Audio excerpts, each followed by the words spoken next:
Well, welcome back. We're really looking forward to the next panel. It's a panel that I actually wanted to do to get a different perspective on welfare and safety issues.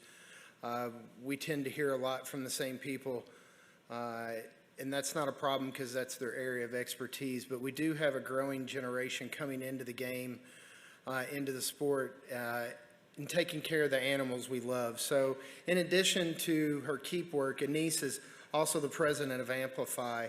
And Amplify Horse Racing is a 501c3 nonprofit promoting education and careers in the thoroughbred industry to youth and young adults. They have a mentorship program. They host in-person and virtual educational events, including Equine Careers Tour Series with the Keep Foundation, a children's equine education program, a podcast, a monthly virtual live stream, behind-the-scenes educational tours and engagement, and so much more from Amplify. It looks like they do a little bit of anything, and I'll say this is a very ambitious group of young professionals. I'm really looking forward to what they have to say. They're going to lead our generation in the future, so it's good to get the shapes and ideas of what they're thinking. So with that, I'll turn it over to Annise and the Amplify group.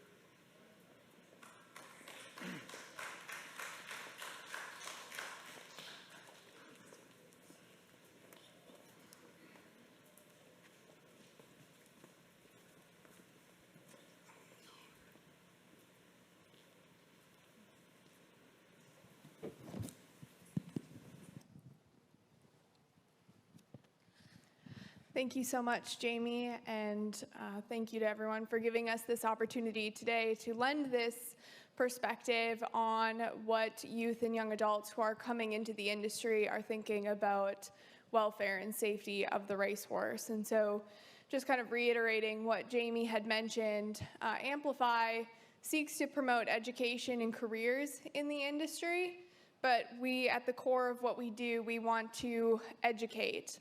And a lot of the questions that we receive at or through our virtual events or in-person programming really center around the topics that we're talking about today, which is welfare and safety of the racehorse. And so we want to be able to address those concerns of young people and give them the confidence that this industry is maintaining healthy, safe horses. And then at the same time, through this presentation, we hope to deliver to the industry some perspective on what those young people coming in, the questions that they do have, and our advice on how to address that. So in introducing our panelists, I just have to reinforce and say that I'm so proud to have this amazing group here today. And because not only are they current leaders, we have future leaders, and I think that they all have such amazing insight to be able to lend the industry through their internship experiences and jobs and the careers that they've built for themselves so far, but also through their engagement with peers, because I think that that does a lot to help inform us and inform our decisions and in the way that we proceed with improving perceptions of the industry going forward. So without further ado, I'd like to welcome Miss Hallie Amoss, who is Manager of Communications and Social Media for the Breeders' Cup, Hallie Hardy, on the end, Executive Director of Horse Country, Ferrin Peterson, Jockey and Veterinarian. She actually rode a race at Churchill today and got here for this panel, so 5 stars for the hustle. We have Resendiz, who is a student at BCTC Equine and former Amplify Horse Racing mentee, and Deja Robinson, pre-vet student and Ed Brown scholar. So I want to start, you all have such unique experiences that you bring to the table through your positions and your studies.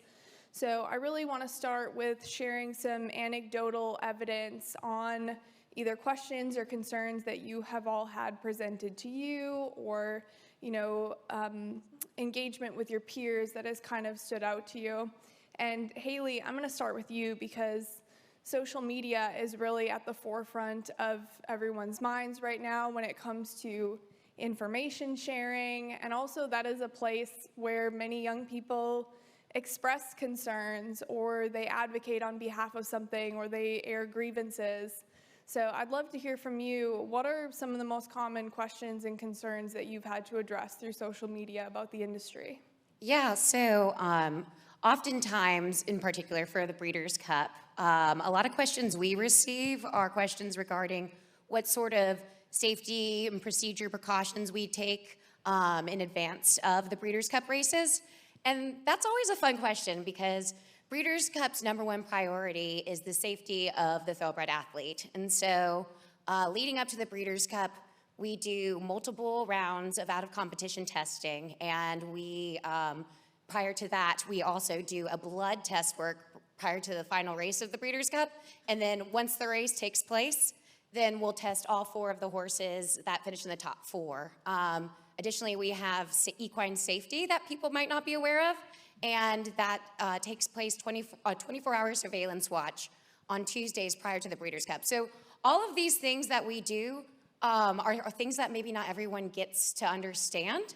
And social media is a great resource because you're able to interact and share that information with people. We've got a team on our social media that we're out there 2 weeks prior to the Breeders' Cup, and we are sharing everything that takes place. And I think transparency and authenticity is really important on social. So ensuring that people are aware of all of the different things that go into preparation for something and to get that horse in the starting gate.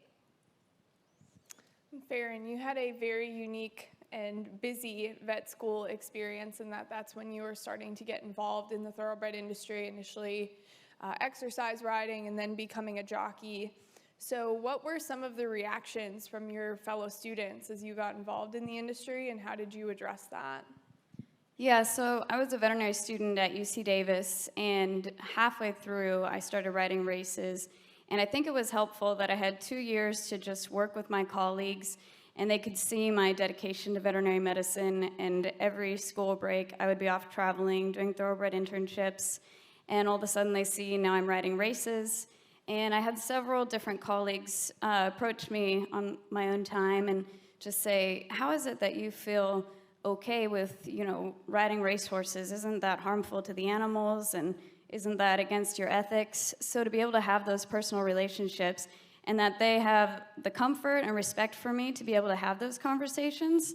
And once I spoke with them, I could tell that it really turned them around. And, a lot of them are vegan, and in vet school you're going to get kind of the full spectrum, and people who just really, really care about animals and have changed their whole lifestyle for them. And the perception of horse racing, especially out in California where I was, is not that well perceived. So I think it was really helpful that I had that established relationship with those people and that they could come and talk to me, because it still happens all the time, not so much in Lexington, that people will meet me and go, I've never met a jockey before. So it's a really unique opportunity to have those conversations with people.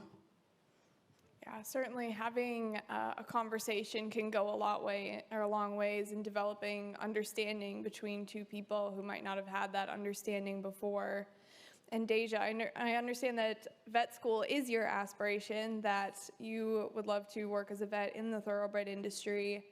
And I actually don't know a lot about your story of how you were introduced to the thoroughbred industry, so if you'd share a bit about that, and did you have any of your own concerns as you were first getting involved in horse racing?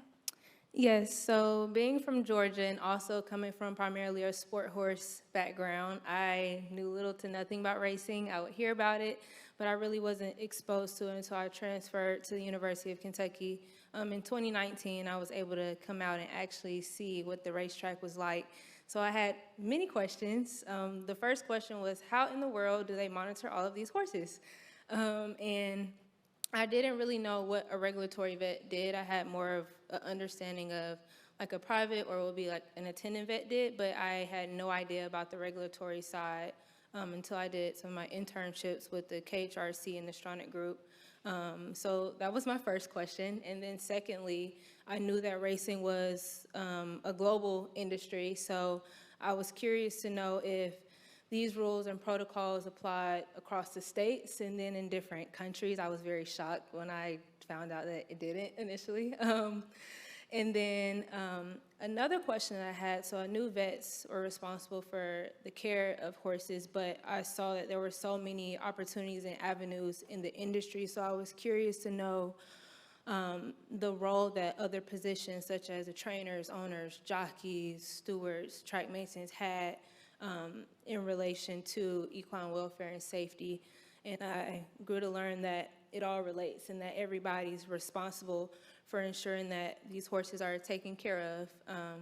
And then lastly, my main question that I had, I guess being Gen Z, and interested in technology and just seeing how it's kind of revolutionized a lot of other industries, what technology was being used to help with equine welfare and safety, and then the potential that that had for the future. So those are some of my main questions coming into the industry.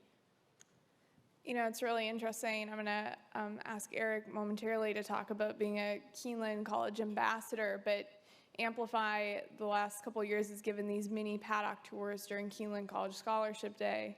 And it was really interesting how many questions we actually got from college students just about regulation of the industry, and that a lot didn't even realize that, you know, to be on the backside of the racetrack, to work on the racetrack and be around these horses, that you have to be licensed. So sometimes it's even really basic things like that that can give young people a lot of confidence in the industry and the regulations that we have. And Eric, you've been in a very unique situation as a ambassador in that, you know, you're kind of representing the sport, representing Keeneland as a college ambassador. And, you know, during college scholarship days, which are very well attended with many students that might not have ever been to the racetrack before, you're kind of charged with a unique task in that you have to engage with those students who might not have ever, you know, been to a horse race in their life. So how did you navigate, you know, engaging some of these students? And then did you find that some of your own studies and internships and mentorship in the industry helped to guide that? Yeah, so perspective, like all of the things that I've done have given me different perspectives. So I think sharing that with people or students that aren't really knowledgeable in this industry is being able to explain kind of what the process is to get a horse to the track and kind of what their daily routine entails, and as well as including like the management aspect of what a farm does and how they might even process to get to the sale. And I think it's very interesting watching all of their reactions when you explain to them like all of the steps that a horse takes just to get to the track and just to train. Especially they're always so shocked to explain that they never think it's going to be as complicated, I guess, as it might seem. It might seem as it's just you buy a horse and you train it to race, but in some cases it's you buy a horse and you have to, you know, send it to the sales, and then that someone else buys it, and then it's a whole process. So just explaining that to people that aren't familiar with this industry has been very, very interesting, to say the least. Yeah. You mentioned to me before that you got questions about equipment, that you find that sometimes comes into play. Can you talk a little bit about that, like some of the basic questions on things that might seem very obvious to us as being involved in racing, understanding what the horses are wearing and the purpose that it might serve, but I think you mentioned like a martingale or something when we were talking about this previously. Yeah, so especially in the mornings when horses sometimes I get questions of why are the saddles different? Why usually it's tack related, or why does this horse have bandages and that one doesn't? It's just explaining what certain bandages support for which different reasons, and I think it's just being able to explain it in a way that someone can understand it without feeling belittled, especially because sometimes it's so basic. Someone explaining it might be like, oh, how do you not know this? But I think it's being able to keep an open mind and just know that not everyone is everyone just wanting to learn. So I think it's just filling that curiosity with answers that keep them more interested in the industry.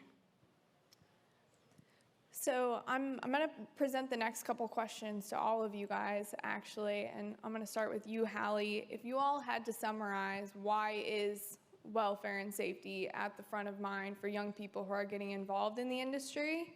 And then why is it important for the industry to understand and address those concerns? Yeah, well, it's a big old question to be asking, isn't it? I mean, I think most of us here today, we're fortunate to, I would primarily say, engage with horses at some point in our youth, right? That's why we were passionate about following a career in this industry. And it's important, I think, to each one of us that welfare and safety is considered when it comes to the equine athletes that are in our care and that participate in our industry, and jockeys and the human athletes as well. So if you know it's important to you, you have to imagine it's important to young people, and it is something that we should proactively be addressing. You know, I can very much identify with Eric there that a lot of our horse country guests, you know, don't necessarily walk in on a tour and have this deep negative perception of horse racing. They actually know very little, which can be just as negative as having a poor perception of racing. So to be able to proactively engage and show how we care for these animals goes such an incredibly far way, long way. And so I think, you know, again, if you can imagine yourself caring about why a horse breaks down on the racetrack and how we handle that and how we try to prevent that, then we should be sharing that information and information from events like this with the younger generations as well, so they know, and be proactive in how we share that information. And for anyone who's not familiar with horse country, it's a really impactful tourism initiative that's based here in central Kentucky that welcomes people onto the farms and brings them on this in-depth educational tour. So just getting into that perception piece a little bit more, which you already kind of touched on, you know, what are the most common perceptions that people bring in, or questions and comments on their tours about their experience, and you know, maybe that was their first interaction ever with the thoroughbred industry? Yeah, so it's actually quite surprising, and it's changed over horse country's history as we've more regularly given tours. You know, back when we started, it was your real diehard fans that were coming out to, you know, see their favorite racehorses that had now retired and were stallions or broodmares, and they are, you know, one of our greatest assets. They're out there on social media defending us constantly. But what we found, we do actually, as part of your checking out to book your tour, we do ask questions. And one of the questions is, how often do you interact in an equine-related activity? And I think it's close to 70% either answer never or occasionally. So the majority of people are coming through, like Eric mentioned, on College Scholarship Day, and they know very, very little. So it's not necessarily that they have these tough questions that they're asking. And I should qualify as well, our target demographics are not necessarily young people, but we do get lots of kids and families through. We hosted a number of FFA groups, both recently for their state convention that was here in Lexington. Their national convention is in Louisville here soon. A lot of those groups come through. So we do, I mean, honestly, a lot of times those students do have perceptions and have very hard questions to ask.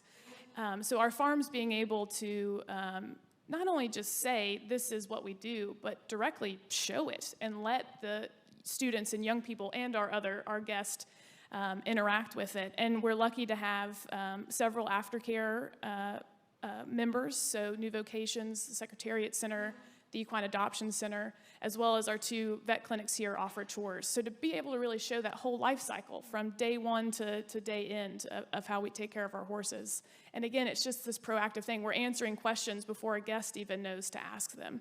And I can speak from my experience. When I was in college, I gave tours when I was at Windstar Farm. It is so impactful. I mean, to have somebody, you know, hear somebody say, oh, I didn't realize you took care of them like this, or I didn't realize that things like the Retired Racehorse Project and, you know, the Thoroughbred Makeover happen.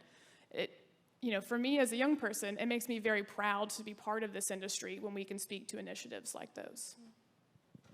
So going back to that summary question, Hallie, I'll have you address it. You know, why do you think that welfare and safety is at the front of mind for so many young people coming into the industry? So yeah, I think, you know, social media is a great tool to share that information with them. Oftentimes, as someone that operates an account like the Breeders' Cup, you're going to get a wide spectrum of questions, in particular on Twitter. That's a really good conversational piece. So it's really important to use that opportunity in that space to educate people. Obviously, you're entertaining too, but social media is a tool that you can do both in. And you can reach wide audiences that may not otherwise get in front of a horse, whether it's geographically or other constraints. There are plenty of people that we've connected with that are so far from a racetrack they've never even seen one, but to be able to share the information about horses, which they clearly are passionate about, and to share that we are taking the best care of those animals and our athletes is very vital to our audiences. Ferrin? So for me, it's the way that the culture is developing. You can take, for example, the food animal industry, and people who consume animal products are now asking, how are those animals raised? Were they given antibiotics or hormones? So it's just something that people have started caring about more recently, and so I think that transfers over to all animals, and it's great that people are caring more about animals and welfare. So I think it's our challenge to figure out, they are top athletes training at a high level. They need to be cared for and treated. We need to meet their needs, but how can we also keep our public happy and engaged? Because we want young people being involved, and I'm involved in horse racing. I love horses, and I think they receive great care. So how can we portray that to people who are seeing the other side that the media portrays? But that's the kind of questions people are starting to ask, and so they want answers from us. And Eric and Deja, I think you guys, as students, probably have the best insight into this, as you're still having a lot of these conversations with your peers, or maybe, you know, getting more questions that Ferrin, Hallie, and Hallie would, being out of school. So, Eric, what are your thoughts on that? Yeah, so it's kind of hard to, I'm still learning a lot, so there are some certain things that I don't really know, but I think it's just where the sport, I feel like, is becoming more mainstream. People that might not know a lot about racing are starting to identify perhaps more with certain horses that win big races. For example, Rich Strike, like he won the Derby, a lot of people fell in love with that story. So I think the more popular this sport becomes, the more we have to take care of these animals that, you know, give their all for the races. And I think it's just important to treat those horses and inform people that perhaps might be a little bit skeptical about what type of treatments they get or medicine, or why certain horses get specific things. And I think it's just important that the public is aware of why people do certain things to take care of the horses. Mm-hmm. Yeah, that brings up a great point. Amplify launched its mentorship program in 2021, which essentially pairs young people who want to work in the industry with industry professionals. Eric was one of our initial mentees, but many of those who applied had actually watched racing on TV during the pandemic. And that was how they initially got into racing. So that's a very good point on something to be conscious of as it gets in front of more eyes, you know, to have an awareness of how we can address the questions that will be coming at us. Deja? Yes, and I would have to agree, especially in a sense of just kind of the cultural influence and impact, and also the use of social media, especially just during COVID, and how people have just been on social media more and able to see kind of what racing is and all that it has to offer. I don't want to repeat too much of what was said, but I think it's really important to consider how much of a tool social media can be to really just push how important welfare is, and to show that even those who may be skeptical about racing, that just to show them the many initiatives that are being taken to show that the horse is first. Although it's an exciting sport, they're beautiful athletes, that the horse is first on the track, off the track, and then even after their career as race horses. So I think that that's why it's on the forefront now, and even just for those who may be familiar, just of course with HISA coming, that's also going to put a huge emphasis on just uniformity within welfare and safety, and I think that'll really help with the sustainability of the sport, because people who may not know are seeing all these initiatives that are being taken. They're able to see what was being done, maybe what didn't work, what did work, what's being done now, and then what could be done in the future. So I think that'll really help with getting a new demographic into racing as well. So then, Hallie? I was just going to kind of connect all of those things really quickly and tell me if we're running out of time. I love to talk, so I can always You're shut good. up We're whenever I need actually to. doing very good on time, which is why I threw that curveball and asked you guys all that question that I said I was going to ask a couple of you. I mean, I just think Ferrin's point about, recognizing the food industry and how they're having to answer certain questions, and you think, even with my generation, but, going more and more so, kids are farther and farther away from interacting with livestock, whether it's horses or whether it's, any type of farm work or working with livestock on farms. So a lot of those questions become more and more elevated over time. With this younger generation, I know from some experience at even Locust Trace here in Lexington, which is an agri-science school, they have students who show up who don't know anything about the horses that they're going to be working with.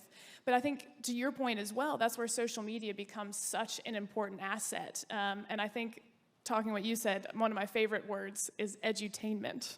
We're educating in an entertaining way. And to make sure that across the board, whether it's Breeders' Cup or it's the Jockey Club or America's Best Racing or Horse Country or Kingland, that we're doing a good job of edutaining, of having engaging educational content out there. And I do know from my experience giving tours that people eat that up. And then in line with that as well, we have, detractors from our industry who are incredibly engaged on social media. So we have to combat that. We have to be just as active as they are. Otherwise, we'll get lost in translation. So then kind of going from the, why is it important to young people to converting that into action, I would love everyone who's watching today to actually have some action points that they can take away from this conversation and how we can continue to address this and educate and proactively engage with people on this topic. So Hallie, I'll start with you. What would you say are some specific targeted ways that the industry can engage with young people and continue to educate and address any concerns that they might have? Well, we're just going to go back to the exact same thing I've been saying all along, which is social media. One of the things, and I keep going back to Twitter because I think Twitter is a really unique platform that the horse racing industry in particular takes advantage of. You get that immediate reaction. You get to hear immediately the results of the race. You get to hear a lot of instant statements of what happened after the race from trainers, and whereas if you were reading an article, it might be a little postponed. So that being said, Twitter is a great tool, but you also have to approach it as the yin and the yang. It's got the good and the bad. So making sure that you are on top of the conversation, that you respond to situations that take place in a timely manner and authentically. No one wants to hear a robotic response. People know that it's a person behind those pages, whether it's a brand or a persona, and they want a response that shows empathy and connects with them. So making sure that you are consistently transparent and authentic throughout that is very important. I think that brings up a great point, because I feel like there can be a bit of temptation there when there are maybe negative comments or comments that kind of dig in a negative way to just delete them from your posts. And I think that you brought up that's a great point, to take that as an opportunity for further engagement and education, because you might not be able to change that person's mind, but somebody else reading through that feed might be able to say, okay, I understand this other perspective, or this, horse racing account has addressed this concern of this person. So that's a great point. Eric, I'll throw it to you. Ooh, okay. So, so as kind of like a student perspective, I think a very good, something that perhaps the industry I saw that was a little bit lacking is promoting, or I guess supporting organizations that promote the industry within the youth. I think I was very lucky to find Amplify Horse Racing and make that connection, because networking is also very important in this industry, and it's also like, you can work as hard as you want, but you might have to know someone important to get to know, to keep moving up the ladder. So I think just opening the doors more to allow everyone to network that is interested within this industry, to allow them to network with people that hold positions that they find interesting, or that they would like to work in the future, and in supporting like schools that want to further educate the younger generation in this industry. Like, for example, I'm a current student at BCTC Equine. I've learned like a lot of stuff. I've done the mentorship thing. I've learned more about different aspects. I think it's very important because it provides different perspectives, and it's given me like perspectives. Even, for example, the Keeneland ambassadorship has given me the opportunity to see what it's like to be a racing secretary, how he goes about writing on all of the condition book, and that's been very interesting. And I think just being able to support the industry, being able to support those programs as a whole to anyone that's interested, whether that be networking or education, I think that's very important. That's a great point. Just overall promotion of our programs and making sure that young people know that there are opportunities to take the next step and get more involved. Ferrin? I think there's a lot of importance in personal conversations. When I rode the Del Mar meet in 2019, it was when the media was hitting horse racing especially hard, and they would have protesters out front more than usual leading to the entrance to Del Mar, and so the people who were coming to attend the races had to read all these disturbing signs. So the horsemen worked together, and we stood on the other side and wrote signs with phrases about, you know, the research that we're able to fund and the jobs that we offer, you know, and support families. So I would go to those, and then I would sneak over to the other side and just start talking with the people and just approach them respectfully and try to find out where they were coming from. And it was really interesting to see, because some of them really believed horses shouldn't be in pastures, they shouldn't be on lead ropes, dogs shouldn't be on leashes. And fair enough if that's the way that they feel, but it helped me to see people are on a spectrum, and my mission isn't to change those people's minds, but the people in the middle of the spectrum who just want to know that horses are being cared for and treated well, and all they're getting is the information from the media. And like most of us can attest to, we get a lot of our news from the media, and we don't go and look it up ourselves, and especially if they're not a horse racing enthusiast. And so they're going to believe what's in front of them and, you know, what's pushed in front of them. So to be able to reach out to them and to have those conversations, so even those people who were on the extremist side, as I started having conversations and telling them I'm riding the Del Mar meet, I'm also practicing veterinary medicine, I would actually see their body language change and be at ease, and they'd start to put their signs down, and one person picked the sign back up and it was upside down. They didn't even notice, and it was great. But I just think that there's a lot of importance that as people get to know you and they watch, like, can you walk the talk, and just to, you know, get to know someone who's involved in horse racing.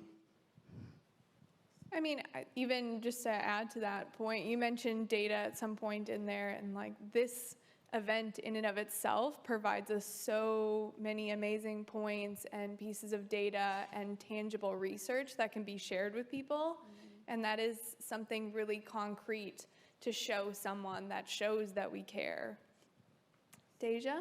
Question one more time. I want to make sure I heard it. So just in talking about like tangible, specific ways that the industry can start to address concerns of young people and continue to educate.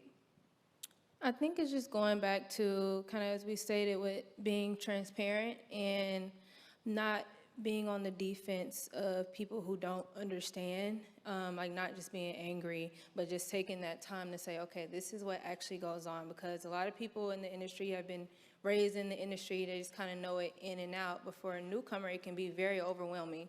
You feel like you don't know anything, and there's just so much to learn, which is also the exciting part of it, because of the different people that you meet from different backgrounds of life that are all connected through their passion for horses.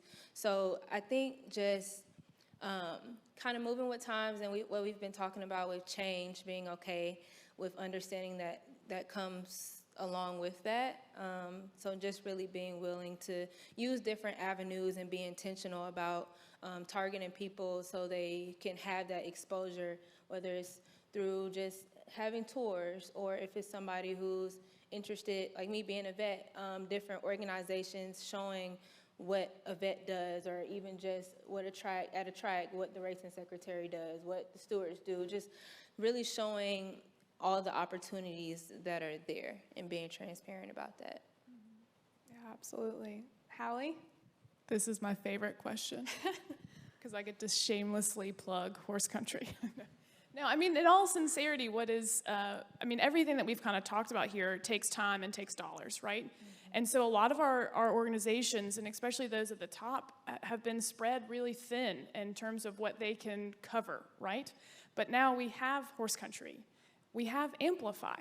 I mean, everything that we've talked about here today, Amplify is doing, and they're not recreating the wheel. Annise is trying to find, resources that exist and literally, you'll love this, amplify them and make sure people know about them and young people can connect to those resources that exist. You think of America's Best Racing, one of the Jockey Club's initiatives, they're out there. And so I think for those here and tuning in today is to make sure that within your organizations, you're promoting some of these things that already exist. Maybe your organization can't tackle the perception of thoroughbred racing. I mean, it's a big thing, isn't it? But if you can promote horse country, whether you want to organize some tours for your employees, or you have some family friends that are coming into town that might have certain perceptions, that is what we're here for. And both between Amplify and what Annise has done with the mentorship program and really trying to directly connect with young people. And with horse country, we have, a varied list of people that come through. We have your leisure travelers that are here really primarily to drink bourbon, but also want to go on a horse farm. But we're also trying to be proactive and engaging with bigger businesses and having, special experiences for their employees. And then also with the likes of 4-H groups and FFA groups and, middle school, high school level students as well, so they can come see. And whether that makes them maybe a $2 show betting fan on their phone on Derby Day. Mm-hmm. Maybe it makes them somebody who wants to pursue a career in this industry. Like I'm sure many of us had that kind of first experience in this industry that said, that's what I want to do. Or maybe they end up being, very wealthy and they want to buy racehorses, which would be great for everybody involved. So I think the point being is there are tangible, specific things happening. And it's on us to do our best to participate in things like this so you all know about them and can help champion them for us as well. So it's www.visithorseCountry.com. I just mean to say that there are great things going on, and we're here for the industry in the long term. We're here to promote the industry. I know our horse country's mission is very much identified with that, and I know Amplify's is as well. And same with America's Best Racing and King on Kids Club. I'm sure I left a few other great initiatives out of that mix, but there are things happening, and we don't have to recreate the wheel. We just need continued, promotion and sponsorship of our initiatives. Guys, we're kind of coming to the end of our questions. Does anybody else have anything that is just on your heart that you need to express before we wrap it up? To parlay off of what Hallie said, I think there's a lot of information that we can provide, but also making that information digestible to the general public and making it easy to understand. Because I sat in the seat and I was listening into a lot of these speakers, and a lot of things that I didn't understand was they used a lot of terms that I was not very familiar with, and that was something that came to mind is, so these terms, a lot of things that we find normal might not be as understandable. Like someone that doesn't know that much about the industry perhaps doesn't understand what we mean when we say specific things. So I think making that information available in a manner that's digestible to the general public is very important. That's an amazing point. And that also gets back into what you were saying, Deja, in terms of it can be very intimidating to be a newcomer in our industry. It's so nuanced. There's so many different aspects of it, and you have to spend years learning it and learning the people to understand how they're interconnected. And we have a lot of jargon that we all just kind of throw around, and we all kind of know what it means, but then sometimes it takes taking a step back and realizing that when you're around somebody who's new to it, we need to be inclusive. And part of that is making our language very understandable to anyone until they can meet us at our level of, having the same amount of understanding of the sport. Can I add something too? Absolutely. So I think, it's been touched on originally, but networking is very important in this business. It's getting your foot in the door, having that first introduction to any type of angle in horse racing. And I think, being a part of the industry, us as leaders can open the door to young audiences by giving resources on how they can connect with you. I always say my DMs are open on my personal social media channels. You can always reach out to me there. And I've met a lot of wonderful people who do reach out. So being very open to those opportunities, in particular in the digital realm where people may not be close by to the business, really is beneficial for those young people who are interested in stepping in. One kind of just general last thing I wanted to comment on, and this is definitely apparent to me now with Horse Country, but was during my time, I actually worked for America's Best Racing back in 2013 when we did the bus tour, if that rings a bell to anybody. It was an incredible time. We got to travel the country and promote our big race days. It was wonderful. But I think it's important to say that those kind of efforts are not a snap your finger, we fixed racing kind of approach. And there's really no way for us to do that really within any demographic, but definitely not with young people. I mean, we've talked pretty persistently about how authenticity is important, and it takes time to be able to build trust and commitment with any fan, but I think with young people as well in that space. So just remembering that these initiatives are gonna take time. And one great thing about the booking platform we use at Horse Country is we have a ton of data. And one marker we use is called a Net Promoter Score, which probably wouldn't be a jargon that's well used in our industry, but a lot of brands use it as a marker for future business and growth, brand growth. And so essentially, the question is, how likely are you to recommend blank brand name? So it might be, how likely are you to recommend Kingland after a tour here? And it's a scale of 1 to 10. People who rank 1 to 6 are called detractors, and they will essentially might be negative for your business or will just not reenact with your brand or re-engage with your brand. 7 to 8 are passives, and 9 to 10 are promoters. They are likely to turn around and either buy your product again or to promote your product or leave a review if you're an attraction. And Horse Country across the board since May of 2018, across our membership of 22 actively touring locations, have a Net Promoter Score of 90. And that scale is from negative 100 to 100, and essentially you're dividing the detractors from your promoters.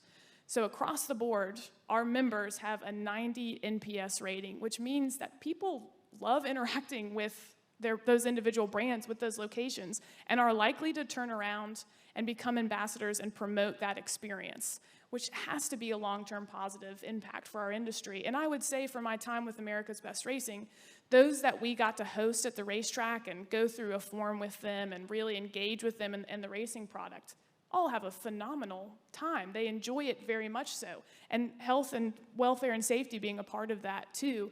But again, how many people can you host one day at the racetrack? So to know that this is an ongoing thing, this is something we have to be proactive about, we have to do regularly, we have to target the young generation, engage them in this way, or we're gonna get lost, in the bigger picture of things that are gonna attract and engage them.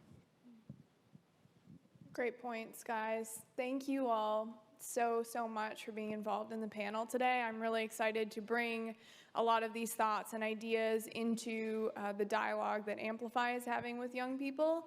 But I'd also challenge everyone watching today to just engage in dialogue, engage with young people, whether that is putting a call out on your social media to send a DM or to just have a general conversation, because there's so much connection that can be made and understanding developed just through a simple conversation. So I think that in and of itself is a great starting point. And thank you guys, and thank you to everyone watching today.